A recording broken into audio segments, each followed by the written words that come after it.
सागर में आ जाती थी, तब पूरा गांव पानी में डूब जाता था।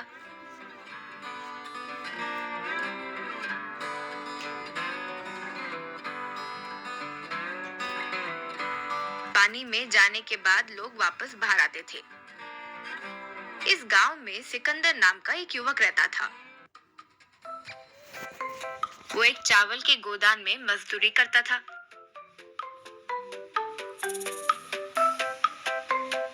चावल के बोरियों को लॉरी में चढ़ाना उसका काम था। उसकी शादी हो गई थी और बच्चे भी थे। माता पिता भी थे। उन सबकी देखभाल करने की जिम्मेदारी उसी की थी। इसीलिए मिले मजदूरी के पैसे काफी नहीं होने से वो दुखी रहता था। इसीलिए वो दूसरा काम भी करता था। वो ये था कि जब गांव में बाढ़ आती तो नाव लेकर पानी में जाकर एक लकड़ी से पानी में वस्तुएं ढूंढना शुरू करता था। उन्हें ऊपर लाता था। उसमें अगर कुछ कचरा होता तो फेंक कर कोई महंगी चीज होती तो ले लेता था।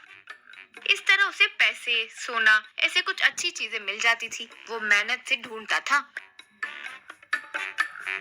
फिर उन्हें दुकान में बेचकर पैसे कमाता था। एक दिन गोदान में बोरी उठा रहे सिकंदर को टीवी पर लेडी न्यूज रीडर आज की मुख्य समाचार, जोरदार बारिश की वजह से गंगावती से बाढ़ आने की संभावना है, इसीलिए वहाँ के गांव वाले सावधान रहें, यूं बोली। वो सुनकर सिकंदर, आहा, इस बार बाढ़ में पता नहीं क्या मिलेगा। कोई अच्छी चीज मिली और 4 पैसे और मिलेंगे तो अच्छा रहेगा, यूं सोचा। जैसे सोचा वैसे ही बाढ़ आई और गांव डूब गया। सिकंदर नाव लेकर पानी में जाते हुए लकड़ी से पानी में ढूंढना शुरू किया। लकड़ी को बाहर निकाल कर देखा तो उसमें एक आईफोन दिखाई दिया। तब वो, आहा, आईफोन मिल गया। इसकी कीमत तो अच्छी होगी। मेरी किस्मत अच्छी है, यूं सोचा। फिर वो घर आकर, इस फोन को ठीक कराने के पैसे तो मेरे पास नहीं है। फोन पानी में गिरे तब उसे चावल में रखने से वो पानी निकल जाता है और वो ठीक हो जाता है, ऐसे कहीं पड़ा था, यूं सोचा और उस आईफोन को चावल की बोरी में डालकर उसके ऊपर चावल डाल दिया। बारिश कम हुई और गांव मामूली स्थिति में आ गई। वो चावल के बोरी से फोन निकालकर उसे ऑन किया। वो ऑन हुआ, देखा तो उसमें बहुत सारे मिस कॉल्स थे। इतने में फोन फिर से बजा। वो घबराते हुए फोन उठाया आगे से। हेलो राजन भाई, क्या हुआ? फोन बंद आ रहा था। खैर, शाम को 4 बजे पिज्जा शॉप के पास हमारा आदमी तुम्हारे आदमी को माल देगा। कोड के तौर पर वो कहेगा, आज आसमान नीला है। तुम्हारा आदमी, हाँ, बादल भी छाए हुए हैं, यूं जवाब में कहलवाना, ठीक है ना? रखता हूँ भाई, कहकर फोन काट दिया। सिकंदर, ओहो, तो ये फोन राजन नाम के आदमी का है। वैसे क्या माल होगा, देखते हैं कि क्या है, यूं सोचा। शाम को 4 बजे सिकंदर पिज्जा शॉप के पास खड़ा था। इतने में वहाँ कार आकर रुकी।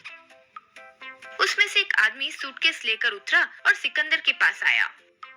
तब वो, आकाश नीला है, यूं कहा। सिकंदर, हाँ, बादल भी छाए हुए हैं, यूं कहा। वो सूटकेस देकर चले गया।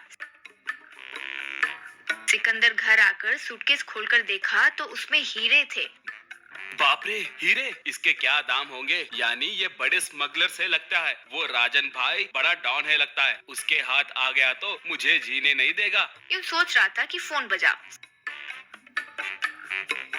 सिकंदर फोन उठाकर, हेलो, यूं कहा। आगे वाला, हेलो, कौन बात कर रहा है?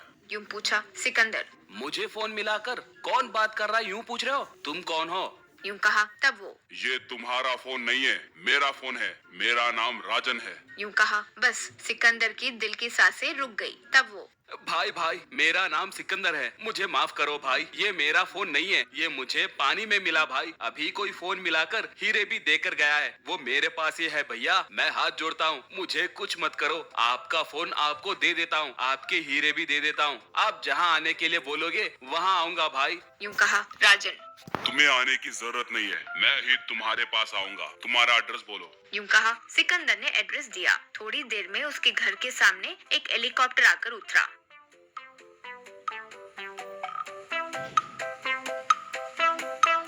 उसमें से राजन और उसके आदमी नीचे उतरे। सिकंदर राजन को फोन, सूटकेस देकर, भाई मुझे कुछ मत करो भाई, मुझे कुछ हो गया तो मेरा परिवार रास्ते पे आ जाएगा, कहते हुए पैर पकड़ा। तब राजन, अरे सिकंदर, डरो मत, मैं तुम्हें कुछ नहीं करूंगा। मेरे फोन में मेरा माफिया साम्राज्य, मेरा धन, सारे डिटेल्स इसमें है, इसलिए वो मेरे लिए इतना जरूरी था। इतनी बड़ी मदद करने के लिए मैं तुम्हें 10 करोड़ पैसे दे रहा हूँ, ले लो। कहकर एक ब्रीफकेस में पैसे दिया। सिकंदर खुशी से नमस्कार किया। उन पैसों से सिकंदर बड़ा घर कार खरीदकर आराम से जीने लगा।